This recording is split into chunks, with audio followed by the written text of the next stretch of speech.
জাপানের গবেষণাগার থেকে দেশে ফিরে বিজ্ঞানী ডক্টর নজরুল ইসলাম বেছে নিয়েছেন বিকল্প জীবনের পথ। রাইয়ান জৈব কৃষি প্রকল্পের আওতায় শুরু করেছেন মুক্তা চাষ। ঝিনাইদহ থেকে শেখ সেলিমের তথ্য, ভিডিওচিত্রে আল মুকসিদের রিপোর্ট। বান্ডেল থাকলে প্রতি সেনমানিতে টাকা বাঁচবে। বিকাশ সেনমানি বান্ডেল কিনে জিতুন প্রতি লেনদেনে। দেশীয় ঝিনুকে নিউক্লিয়াস স্থাপন করে ৮ থেকে ১২ মাসের মধ্যে ডক্টর নজরুল ইসলাম উৎপাদন করছেন মুক্তা।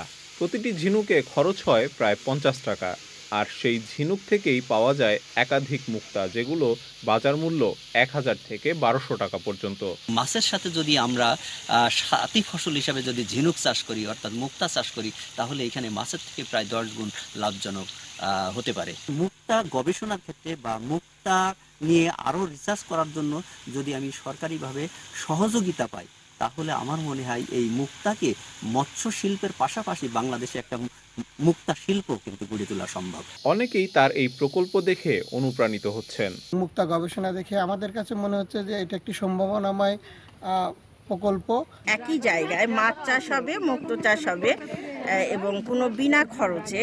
এখান থেকে প্রশিক্ষণ নিয়ে আসলে আমি নিজ উদ্যোগে যে প্রকল্প চালু করতে চাচ্ছি।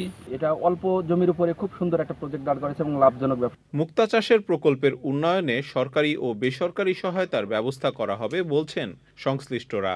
উদ্যোক্তাদেরকে প্রশিক্ষণ দেন এই যে ঝিনুকের মাধ্যমে কিভাবে মুক্তা চাষ করা যায়, আমরা তার সবসময় সহযোগিতা করি।